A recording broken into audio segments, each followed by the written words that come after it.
नमस्कार, अपन समाचारमा स्वागत छ। सुरुमा मुख्य समाचार।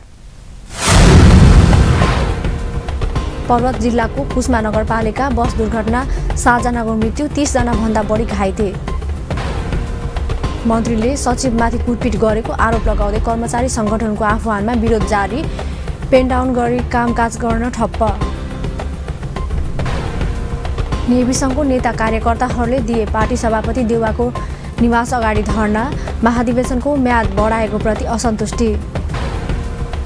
भूगोल अध्ययन गरेर मात्रै भूमि व्यवस्थापन सम्बन्धी आवश्यक नीति बनाउन सरकारसँग राष्ट्रिय सभाका सांसदहरूको माग। र कानुनी आधार बिना विभिन्न मन्त्रालयले निर्देशिका जारी गर्ने गरिएको प्रायोजित व्यवस्थापन समितिको निष्कर्ष। अब समाचार विस्तारमा। पर्वत जिल्लाको कुस्मा नगरपालिका 1 को मालढुङ्गामा बस दुर्घटना हुँदा 7 जनाको मृत्यु भएकामा 4 जनाको शनाखत भएको छ। यो दुर्घटनामा परिमृत्यु हुनेमा म्याङ्दी पाखापानी 1 बस्ने 21 वर्षीय राजेश पूर्ण, पर्वत जलजला गाउँपालिका 8 बस्ने 40 वर्षीय सेती परियार, उनका पति 50 वर्षीय टिके परिवार र बाङ्लु नगरपालिका 4 की 48 वर्षीय शान्ति केसीको शनाखत भएको पर्वत जिल्ला प्रहरी कार्यालय पर्वतले जनाएको छ। मृत्यु हुने अन्त्य 2 पुरुष र 1 महिला शनाखत हुन बाँकी रहेको छ। दुर्घटनामा घाइते भएका 30 मध्ये 20 लाई पोखराको मणिपाल शिक्षण अस्पताल र 2 जनालाई हेलिकप्टर मार्फत काठमाडौँ स्थित ग्रान्डी अस्पताल पठाइएको पर्वतका प्रहरी नायब उपरीक्षक भुवनेश्वर तिवारीले बताए। अन्य 8 जना घाइतेको बागलुङ अञ्चल अस्पतालमा उपचार भइरहेको छ। बेनीबाट नारायणगढतर्फ यात्रु लिएर हिँडेको G6108 नम्बरको बस आज बिहान सडकबाट 70 मिटर तल कालीगण्डकीको बगरमा खसेको थियो। बसको ब्रेक फेल र तीव्र गतिका कारण दुर्घटना भएको हुन सक्ने जिल्ला प्रहरी कार्यालय पर्वतले जनाएको छ। सुनसरीको दुहुबीमा मोटरसाइकल सहित डुबेको अवस्थामा एक व्यक्तिको शव फेला परेको छ। दुहुबी नगरपालिका वडा नम्बर 10 सिमरैयाका सुनसरी मोरङ सिँचाइ नहरमा मोटरसाइकल सहित गढी गाउँपालिका वडा नम्बर 5 का अन्दाजी 35 वर्षीय लक्ष्मण खाँको शव फेला परेको हो। कोड 33P2194 नम्बरको मोटरसाइकल सहित पानीमा डुबेको अवस्थामा प्रहरले बिहान शव भेटेको थियो। इलाका प्रहरी कार्यालय दुवैले भेटिएको शव मापसे सेवन गरी अनियन्त्रित भई नहरमा खसेको हुन सक्ने अनुमान गरेको छ। शवलाई पानीबाट निकालेर अनुसन्धान सुरु गरेको इलाका प्रहरी कार्यालयका प्रहरी निरीक्षक रामनारायण माझीले बताए। प्रदेश 2 का आर्थिक मामिला तथा योजना मन्त्री विजय यादवलाई कारबाहीको माग गर्दै कर्मचारीहरूले आन्दोलन जारी राखेका छन्। प्रदेश 2 का उद्योग, पर्यटन, वन तथा वातावरण मन्त्रालयका सचिव विद्यानाथ झालाई कुटपिट तथा गालीगलौज गरेको भन्दै धनुषाका सरकारी कर्मचारीहरू आन्दोलनमा उत्रिएका छन्। निजामती कर्मचारीहरूको अधिकार ट्रेड युनियन धनुषाको अगुवाईमा उनीहरूले आज बिहान 10 बजेदेखि 12 बजेसम्म पेन डाउन गरेका छन्। कार्यालय खुल्ने समयमै कर्मचारीहरूले पेन डाउन गर्दा सेवाग्राहीहरूले समस्यामा परेका थिए। कर्मचारीहरूले आरोपीमाथि कारबाही नभए शुक्रबार दिउँसो 10 बजेदेखि 1 बजेसम्म पेन डाउन गर्ने चेतावनी पनि दिएका छन्। बिहीबारसम्ममा दोषीमाथि कारबाही प्रक्रिया अघि नबढाए दोस्रो चरणको आन्दोलन घोषणा गर्ने चेतावनी पनि उनीहरूले दिएका छन्। पुस 29 गते सचिव विद्यानाथ झाले आफूमाथि मन्त्री विजय यादवले कुटपिट गरेको आरोप लगाएका थिए। घटना लगतै प्रदेश सरकारले आन्तरिक मामिला तथा कानुनी मन्त्री ज्ञानेन्द्र कुमार यादवको संयोजकतामा 3 संसदीय जाँच समिति गठन गरेको थियो। समितिलाई घटनाको जाँच गरी 7 दिनभित्र प्रतिवेदन बुझाउन भनिएको छ। नेपाली कांग्रेसको शिक्षक संगठन नेपाल शिक्षक संघले प्रदेशका मन्त्रीबाट सचिव उप भएको कुटपिटको विरोध गरेका छन्। संघ प्रदेश नम्बर 2 कार्य समितिले जनकपुर धाममा आफ्ना निर्णयहरू सार्वजनिक गर्न आयोजना गरेको पत्रकार सम्मेलनमा संघका प्रदेश अध्यक्ष मेघनाथ यादवले प्रदेशको अर्थमन्त्री विजय कुमार यादव र वन मन्त्रालयका सचिव विद्यानाथ झा उप गरेको हातपातको विरोध गरेका हुन्।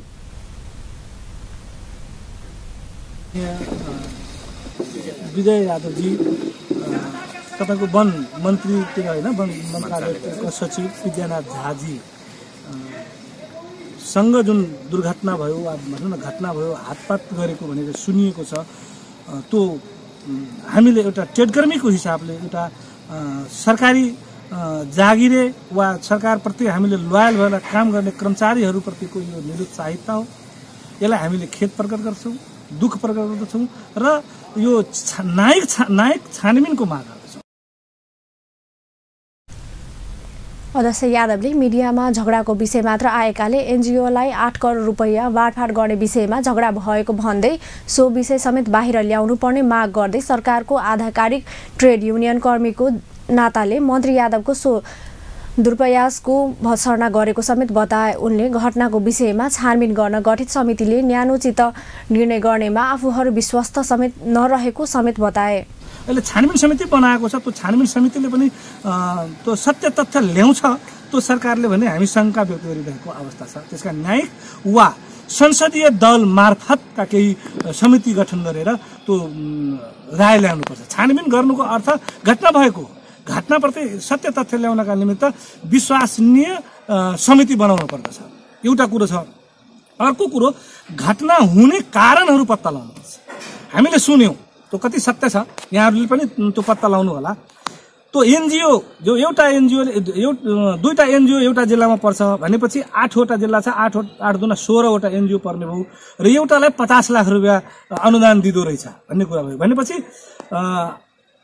8 करोड हैन, 8 करोडको त्यो आर्थिक चलखेल को छ, त्यो पनि त्यो बाहिर ल्याउनु पर्यो। आर्थिक चलखेल, आर्थिक छानबिन समेत त्यो घटनाको कारण हात हाल्नुपर्ने कारण र त्यो कर्मचारी माथि त्यो सचिव माथि एउटा मन्त्रीले, त्यो पनि त्यो विभागीय मन्त्री छैन, इतर विभागीय मन्त्रीले यसरी हातपात गर्दै गयो कर्मचारीलाई भने प्रदेश नम्बर 2 को इज्जत प्रतिष्ठा कहाँ रहन्छ?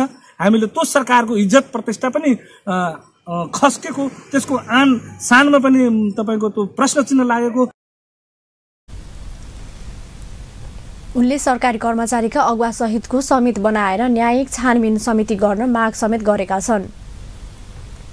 अब समाचारमा व्यावसायिक विश्रामपछि नेवी सङ्घको नेता कार्यकर्ताहरूले दिए पार्टी सभापति देउवाको निवास अगाडि धर्ना। महाधिवेशनको म्याद बढाएको प्रति असन्तुष्टि। संसदीय सुनवाई समितिबाट प्रस्तावित राजदूतको नाम अनुमोदन। फ्रान्सका लागि दीपक अधिकारी र थाइल्यान्डका लागि गणेश प्रसाद ढकाल सर्वसम्मत। र भूगोल अध्ययन गरेर मात्रै भूमि व्यवस्थापन सम्बन्धी आवश्यक नीति बनाउन सरकारसँग राष्ट्रिय सभाका सांसदहरूको माग। विश्रामपछि समाचारमा स्वागत छ। अब बाँकी समाचार। गौ संरक्षणको माग गर्दै गौ संरक्षण मञ्च नेपालले सरकारलाई ज्ञापन पत्र बुझाएको छ। खाद्यान्नसँगै प्लास्टिक खाएर गाईको मृत्यु हुने गरेकाले गौमाताको संरक्षणको माग गर्दै गौ संरक्षण मञ्च नेपालले धनुषाका सहायक जिल्ला अधिकारी वेद प्रसाद अर्याललाई ज्ञापन पत्र बुझाएको छ। गौमातालाई राष्ट्रिय जनावरको रूपमा मान्यता दिएर पनि संरक्षण हुन नसकेको मञ्चका अध्यक्ष जगदीश महासेठले गुनासो गर्नुभयो। उहाँले यस्तो दुर्दशालाई न्यूनीकरण गर्न जनकपुरधाम उपमहानगरपालिका क्षेत्रभित्र प्लास्टिक झोला र चिया पिउने ग्लासको खरिद बिक्रीमा प्रतिबन्ध लगाउन माग गर्नुभएको छ। अर्को गौरक्षाको लागि तेस्रो हालको यो अहिले जुन प्लास्टिकको समस्या आएछ नि, प्लास्टिक झोला र चिया खाने प्लास्टिक गिलास, त्यो प्रतिबन्ध लगाउनको लागि हामी चाहिँ यो जनजागरण अभियान पनि चलाइरहेका छौँ। योभन्दा पहिले मेयर साहबलाई पनि बुझाएँ अनि आज हजुरलाई पनि बुझाइरहेको छु। सँगै सरकारको जिम्मेवारी बोक्नु। ज्ञापन पत्र बुझ्दै सहायक जिल्ला अधिकारी अर्यालले गौ संरक्षणका लागि आवश्यक सहयोग गर्ने आश्वासन पनि दिनुभयो। नेपाल विद्यार्थी सङ्घको म्याद थपिएको विरोधमा नेवी सङ्घका नेता कार्यकर्ताले काङ्ग्रेस सभापति शेरबहादुर देउवा निवास बुढानीलकण्ठमा धरना दिएका छन्। मोटरसाइकल र्याली सहित देउवा निवास बुढानीलकण्ठ पुगेका नेता कार्यकर्ताहरूले माघ 2 गतेबाट सकिएको नेवी सङ्घ केन्द्रीय समितिको कार्यकाल थप गरेकोमा विरोध जनाएका हुन्।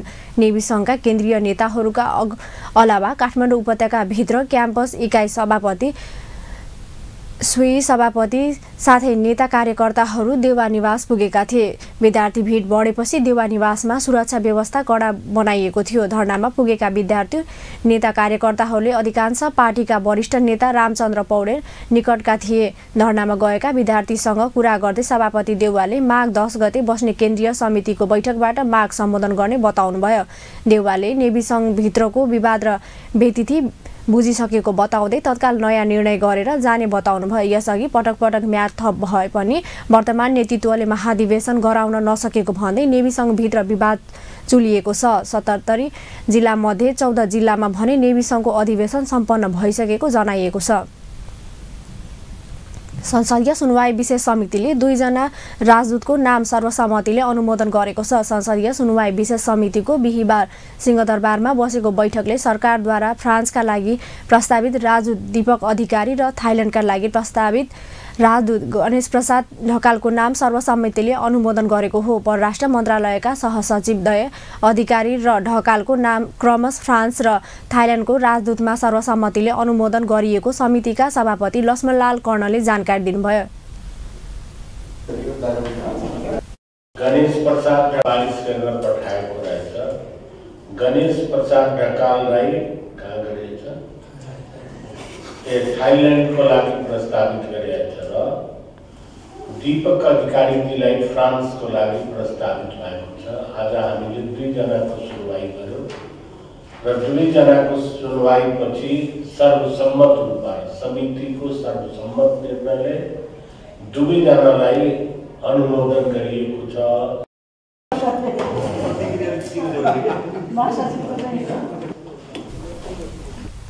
कर्ण सभापति संसदीय सुनवाई विशेष समिति गत पुस 6 र 9 गते बसेको मन्त्री परिषद बैठकले अधिकारी र ढकालसहित विभिन्न देशका लागि 5 जना राजदूतको नाम सिफारिस गरेको थियो।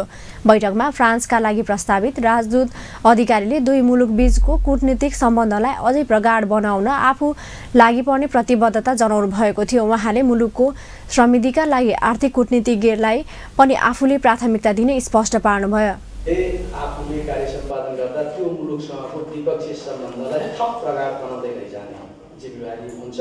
त्यो कुरा म सदैव ख्याल राखेर त्यहाँका डिप्लोमेटिक मिसनहरू, त्यहाँका खास गरी फ्रान्स सरकारका विभिन्न निकायहरूसँगको सम्बन्ध अगाडि बढाएर हाम्रा राजनीतिक सम्बन्धहरू, कूटनीतिक सम्बन्धहरूलाई थप प्रगाढ बनाउनेतिर मेरो प्राथमिकता हुन्छ र म त्यसमा तत्परता भएर राख्नेछु। यसको लागि हाम्रो डेजिग्नेटेड छुट्टै राजदूत हुनुहुन्छ। थाइल्यान्डका लागि प्रस्तावित राजदूत ढकालले मुलुकमा लगानी भित्र्याउने विषयलाई आफूले उच्च प्राथमिकता दिने बताउनुभयो। उहाँले थाइल्यान्ड नेपालको विकास साझेदार मुलुक भएकाले थप लगानीको सम्भावनाको खोजी गर्ने योजना पनि समितिलाई जानकारी गराउनुभयो। लगानी प्रवर्धनमा थाइल्यान्ड एउटा महत्त्वपूर्ण मुलुकको रूपमा रहेको छ। थाइल्यान्डबाट नेपालमा हालसम्म 13वटा विभिन्न उद्योगहरूमा करिब 12 करोड 62 लाख लगानी गरी 1189 रोजगारी सिर्जना गरेको पाइन्छ। 2 देशबीच कर हटाउने, दोहोरो कर हटाउने सम्बन्धी एभोइडेन्स अफ डबल ट्याक्सेसनको एग्रिमेन्ट पनि सम्पन्न भएको छ। नेपालमा थाई लगानी भित्राउनको लागि मैले मुख्य रूपले 3टा कुराहरूमा मेरो प्राथमिकता रहनेछ अथवा पहल गर्नेछु। त्यसमा पहिलो हो यो विपा सम्झौता सम्पन्न गर्नको लागि पहल गर्नेछु। त्यसपछि लगानीकर्ताहरूलाई पहिचान गरेर, सम्भावित लगानीकर्ताहरूलाई पहिचान गरेर उनीहरूको लगानीका सम्भावना, अवसर, उनीहरूलाई चाहिँ लगानीका सम्भावना, अवसर र यो प्रक्रियाहरूको बारेमा छलफल गरी उनीहरूसँग अन्तर्क्रिया गर्नेछु र त्यसमा उनीहरूको नेपालका काउन्टर पार्टहरूलाई चाहिँ सम्पर्क गराउनको लागि सहजीकरण गर्नेछु। प्रोसेसको बारेमा पनि जानकारीको अभाव छ। समितिको अर्का बैठक आगामी माघ 8 गते मंगलबार बिहान 11 बजे बोलाइएको छ। बैठकमा बाँकी रहेका कुवेतका लागि प्रस्तावित राजदूत दुर्गा प्रसाद भण्डारी, क्यानाडाका लागि प्रस्तावित राजदूत भुगु ढुङ्गाना र संयुक्त राष्ट्र सङ्घको स्थायी प्रतिनिधि नियुक्तिका लागि प्रस्तावित मणिप्रसाद भट्टराईसँग सुनवाई गर्ने निर्णय पनि गरिएको समितिकै सभापति कर्णले बताउनुभयो। अब समाचारमा पूर्ण व्यावसायिक विश्रामपछि भूगोल अध्ययन गरेर मात्रै भूमि व्यवस्थापन सम्बन्धी आवश्यक नीति बनाउन सरकारसँग राष्ट्रिय सभाका सांसदहरूको माग र कानुनी आधार बिना विभिन्न मन्त्रालयले निर्देशिका जारी गर्ने गरिएको प्रायोजित व्यवस्थापन समितिको निष्कर्ष। विश्रामपछि समाचारमा पुनः स्वागत छ। अब बाँकी समाचार। राष्ट्रिय सभाका सांसदहरूले भूगोल अध्ययन गरेर मात्रै भूमि व्यवस्थापन सम्बन्धी आवश्यक नीति बनाउन सरकारसँग माग गरेका छन्। संघीय संसदको विधायन व्यवस्थापन समितिको बिहीबारको बैठकमा भूमि व्यवस्थापन सम्बन्धी कानुन कार्यान्वयनका विषयमा भएको छलफलमा राष्ट्रिय सभाकी सांसद युटोल तामाङले हिमाल, पहाड र तराईमा छुटाछुटै भूमि व्यवस्थापन सम्बन्धी नीति ल्याउन सरकारसँग माग गर्नुभएको हो। उहाँले हिमाल, पहाड र तराईमा जमिनको चक्लाबन्दी नै फरक हुने भएकाले सो सम्बन्धी नीति पनि फरक हुनुपर्ने पनि स्पष्ट पार्नुभयो। जस्तै भूगोलले अध्ययन गरेर हिमाली जिल्लाको एउटा अनि पहाडी जिल्लाको एउटा तराई क्षेत्रको एउटा त्यो 3 किसिमको भूमि नीति नल्याएपछि कुनै पनि भूभागहरू अब हिमाली भूभागहरूमा तराईको यसको नीति चाहिँ त्यहाँ लागू गरेर त हुँदैन। के छ म पहिले कृषि विकास कार्यालयमा स्याउ राहत माग्दै स्याउको बिरुवा राहत माग्दाखेरिमा अनि स्याउ बिरुवा राहत कृषिले सरकारले अनुदान दिएकै छ। अनि त्यसले के छ भने लाल पूर्जा खोज्छ 500 चाहिँ तपाईँको जमिन यो क्षेत्रफल खोज्छ। अनि त्यो 5,000 को क्षेत्रफल खोज्दाखेरिमा पक्कै त्यो पहाडी जिल्लामा 5,000 को जमिन भेटेदैन पाउँदैन। सानो सानो हाम्रो जग्गाहरू बिरालो हुन्छ त्यसमा 5,000 को जमिनको क्षेत्रफलले पाउँदैन। त्यही पनि अलिकता धनी मानेहरूले हुन्छ गरिबमा एकदम पर्दैन। गरिबहरू दलितहरू जुन छेउछाउमा जग्गा सानो मात्र हुन्छ। अनि यो के हो यो नीति के हो यो चाहिँ फेरि यो पुँजीपट्टि नीति भयो। हाम्रोतिर यो जग्गा सानो हाम्रो दलित किसान मेन स्पेसियल किसानले यो गरेन भन्दाखेरिमा अनि सरकारले यो नीति बनिदियो हामीले के गर्न सक्छ भनेर कृषि विकास कर्मचारीहरूसँग हामी यस्तै भयो। त्यसै कारणले अब यो भूमि नीति भूमि चाहिँ कानुन चाहिँ भूभागले अहिले उहाँहरूले भने जस्तै ती भूभागको अध्ययन नगरेर या टेबलमा बनेर हुनेवाला छैन। अब यो चाहिँ मैले भन्नु खोजेँ यो 3 किसिमको नीति बनाउनु पर्छ कि मेरो आफ्नो अनुरोध। समितिका अर्का सदस्य एवं राष्ट्रिय सभाका सांसद ठगेन्द्र प्रसाद पुरीले संविधान अनुकूल हुने गरी भूमि सम्बन्धी नीति संशोधन गर्न ढिलाइ नगर्न पनि सरकारलाई सचेत गराउनुभयो। उहाँले भूमि सम्बन्धी नीतिले समयको माग र आवश्यकतालाई सम्बोधन गर्नुतर्फ पनि सरकारको गम्भीर ध्यान आकर्षण गराउनुभयो। ऐनहरू अहिले वर्तमान ऐनहरूले विभिन्न समयको चाहिँ प्रतिनिधित्व चाहिँ गर्छन्। त्यसैले यो संविधानको घोषणा भइसकेपछि ती ऐनहरू हाम्रो संविधान सम्मत बनाउनलाई चाहिँ के गर्नुपर्ने हो सँगसँगै अहिलेको समय र यसको आवश्यकतालाई प्रतिनिधित्व गर्नका लागि ती ऐनहरूको एकीकरण संशोधन गर्न आवश्यक अनावश्यक चाहिँ के हो यी विषयहरूमा चाहिँ केन्द्रित रहेर हामीले अध्ययन गर्नुपर्छ भन्ने ढङ्गले हामीले अध्ययन गरेका थियौँ। बैठकमा भूमि व्यवस्था सहकारी तथा गरिबी निवारण मन्त्रालयका सचिव गोपीनाथ मैनालीले भूगोलको अध्ययन गरेर भूमि सम्बन्धी नीति बनाउने प्रतिबद्धता जनाउनु भएको थियो। उहाँले हिमाल पहाड र तराईलाई समेटेर एकीकृत भूमि सम्बन्धी नीति तय गर्न लागि पनि समितिलाई जानकारी गराउनुभयो। छुट्टै नीति चाहिँ होइन तर एउटै नीतिमा कुराहरू चाहिँ सम्बोधन हुन्छ।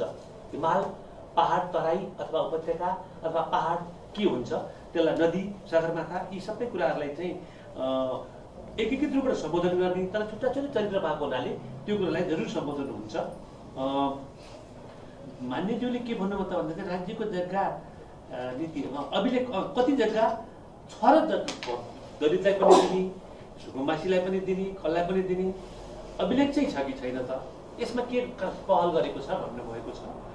वास्तवमा एकीकृत अभिलेख हामीसँग छैन आंशिक मात्रै छ हामी त्यसलाई अपडेट गर्दैछौँ गर्ने गरी काम गरिरहेका छौँ। सचिव मैनालीले भूमिहीन किसानलाई वितरण गर्ने जमिनको तथ्याङ्क सङ्कलन भइसकेको पनि बताउनुभयो। समितिले संविधान अनुकूल हुने गरी कानुन संशोधन गर्न सरकारलाई आवश्यक निर्देशन दिन भूमि सम्बन्धी कानुन कार्यान्वयनका विषयमा छलफल सुरु गरेको हो।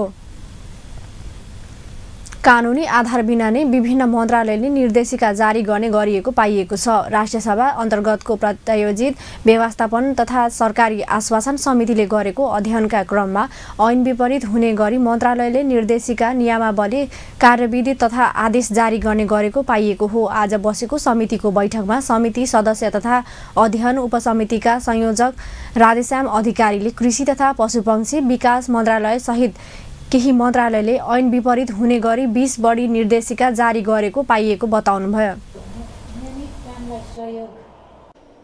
मन्त्रालयमा विभिन्न किसिमको निर्देशिकाहरू बनाइएको छ। जस्तो 20 वटा निर्देशिकाहरू हामीकोमा आइरहेको छ। अब एउटा मन्त्रालय अन्तर्गत 20 वटा निर्देशिका छुट्टै विषयमा छ। तर त्यो 20 वटा निर्देशिकाको कानुनी आधार के हो भन्ने हेर्दाखेरि 9-10 वटामा जेमा कानुनी आधार टेकेको छ त्यो पनि मिल्या देखिँदैन। अर्कोतिर के छ भन्नु छ भने 10 वटा जतिमा त कानुनी आधारै टेकिएको छैन। तर त्यो चाहिँ कानुनसर नै लागू गर्ने चाहिँ कोसिसहरू भइरहेको छ। यदि त्यो कानुनसर लागू गर्ने हो र कानुन बेगर चाहिँ बनाइरहेछ भनेदेखि त्यो त प्रत्यायोजित अधिकार अन्तर्गतको भएन, हुन पुगेन। त्यसकारण गर्दाखेरि यी कुराहरू हामीले हेर्नुपर्ने देखियो। एउटा कुरा त्यो।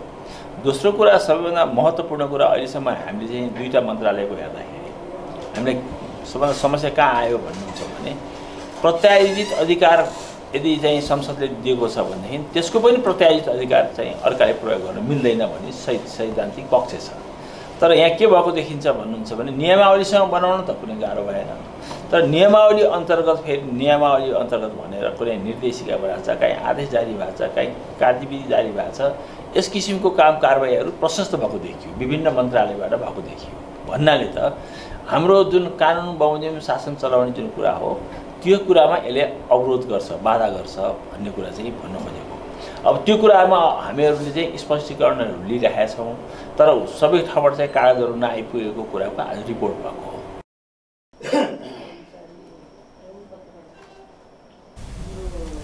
उपसमिति संयोजक अधिकारीले संविधान र कानुनको दायराभित्र रहेर निर्देशिका कार्यविधि जारी गर्न मन्त्रालयहरूलाई सचेत गराइने बताउनुभयो। ऐनमा लेखेको कुरा बनाएसम्म त ल अब चाहिँ ऐनमा दिएको छ। अहिले मैले संविधान, नेपालको ऐन, पार्लियामेन्टबाट बनाएको ऐन बमोजिम चाहिँ सबै काम कुराहरू चलोस्, त्यसबाट चाहिँ प्रत्यायोजन गरिएको अधिकारहरू ठिक ढङ्गले सञ्चालन हुन् भन्ने आशयसहित हामीहरू चाहिँ कोसिस गरिरहेका छौँ। अब हामीहरू चाहिँ के छ भने सबै मन्त्रालयलाई चाहिँ स्ट्रिमलाइन गर्ने र चाहिँ यो लाइनमा चाहिँ के छ भने कानुन बमोजिम मात्रै तपाईँहरू चाहिँ के छ भने चल्नुहोस् भन्ने चाहिँ किसिमको हाम्रो चाहिँ निर्देशनहरू हुनुपर्छ भन्ने लाइनबाट हामी सोचिरहेका छौँ। त्यो कुरा चाहिँ अब हामी सबैलाई त्यो सन्देश दिन चाहन्छौँ। यहाँबाट तोकिएको मितिभित्र चाहिँ हामीले उपयुक्त समय दिएको छौँ। समितिले तत्कालका लागि कृषि तथा पशुपक्षी विकास मन्त्रालय, पर्यटन तथा नागरिक उड्डयन मन्त्रालय, कानुन न्याय तथा संसदीय मामिला मन्त्रालय र ऊर्जा मन्त्रालयको अध्ययन गरिसकेको छ। त्रिमन्त्रालयद्वारा जारी भएका नियमावली, निर्देशिका, कार्यविधि लगायतको अध्ययन गर्न समितिले सदस्य अधिकारीको संयोजकतामा उपसमिति गठन गरेको थियो। ऊर्जा मन्त्रालयले भने जवाब नपठाएकाले थप एक्सनको तयारी समितिले गरिरहेको सभापति रामनारायण बिडारीले जानकारी दिनुभयो। उहाँले अध्ययन नसकिएकाले उपसमितिको समय थप गर्ने निर्णय पनि बिहीबारको बैठकले गरेको बताउनुभयो। संसदीय समितिले तत्काल छाउ महिलाको सुरक्षाको प्रत्याभूति र सोको वातावरण बनाउने नेपाल सरकार महिला बालबालिका तथा ज्येष्ठ नागरिक मन्त्रालयलाई निर्देशन दिएको छ। संघीय संसद प्रतिनिधि सभा महिला तथा सामाजिक समितिको आज बसेको बैठकले फौजदारी संहिताको दफा 168 को उपदफा 3 ले छाउपडी प्रथालाई वैधानिक रूपमा अपराध घोषणा गरी दण्डनीय बनाए पनि सोको जानकारी प्रवाह गर्न र कार्यान्वयन गर्न समय लाग्ने भन्दै तत्कालका लागि छाउ महिलाको सुरक्षाको प्रत्याभूतिको व्यवस्था गर्न महिला बालबालिका तथा ज्येष्ठ नागरिक मन्त्रालयलाई निर्देशन दिएको हो। छाउपडी बस्नु बाध्य बनाउने कुरीतिहरूलाई प्रवर्तन गर्न खोज्ने व्यक्ति, संस्था वा समूहलाई पहिचान गरी तत्काल प्रचलित कानुनको दायरामा ल्याई कारबाही गर्न र कानुन परिपालनामा शून्य सहनशीलता अपनाउन पनि समितिले मन्त्रालयलाई निर्देशन दिएको छ। समितिले प्रदेश एवं स्थानीय तहसँग सहकार्य गरी तीव्र रूपमा सचेतना अभिवृद्धि कार्यालयलाई प्रभावकारी बनाउन कानुनी सुरक्षा अभियान चलाउन पनि मन्त्रालयलाई निर्देशन दिएको छ। त्यसैगरी कुप्रथा कुरीतिहरू अन्त्यका लागि सम्बन्धित क्षेत्रमा सचेतना अभिवृद्धि लगायतका बहुआयामिक एवं प्रभावकारी कार्यहरू सञ्चालन गर्न गैर सरकारी महासंघलाई स्थानीय तहसँग समन्वय गरी कार्यान्वयन गर्न तथा कार्यक्रमको प्रभावकारीको मूल्याङ्कन गर्न समाज कल्याण परिषदलाई निर्देशन दिएको छ। समितिले निर्देशन दिनु अघि बैठकमा सहभागी महिला बालबालिका तथा ज्येष्ठ नागरिक मन्त्री थमाया थापाले छाउपडी प्रथा लगायत कुरीति अन्त्य गर्ने गरी सरकारले योजना बनाइरहेको र त्यसलाई स्थानीय सरकार र नागरिक समाजसँग मिलेर अभियानको रूपमा अघि बढाइने प्रतिबद्धता जनाउनुभयो। उहाँले राष्ट्रपति महिला उत्थान कार्यक्रम अन्तर्गत छाउपडीको अन्त्य कार्यक्रम पनि राखिएको जानकारी दिनुभयो।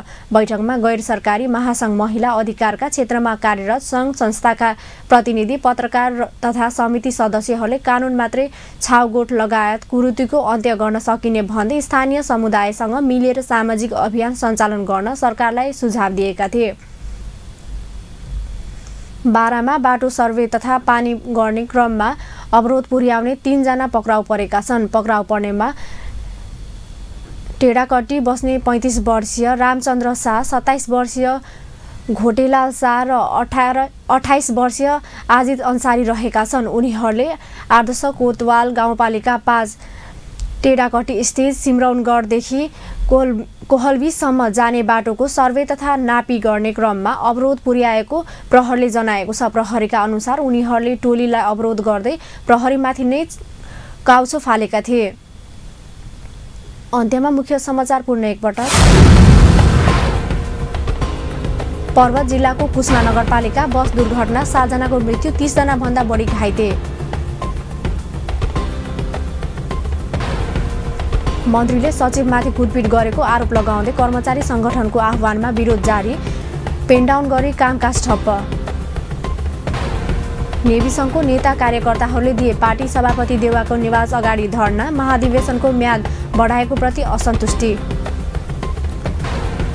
भूगोल अध्ययन गरेर मात्रै भूमि व्यवस्थापन सम्बन्धी आवश्यक नीति बनाउन सरकारसँग राष्ट्रिय सभाका सांसदहरूको माग र कानुनी आधार बिना विभिन्न मन्त्रालयले निर्देशिका जारी गर्ने गरिएको प्रत्यायोजित व्यवस्थापन समितिको निष्कर्ष। हस्त अपन न्युज अहिलेलाई यति नै। पल पल खबर, तेज नजर हेर्दै रहनुहोला अपन टेलिभिजन। नमस्कार।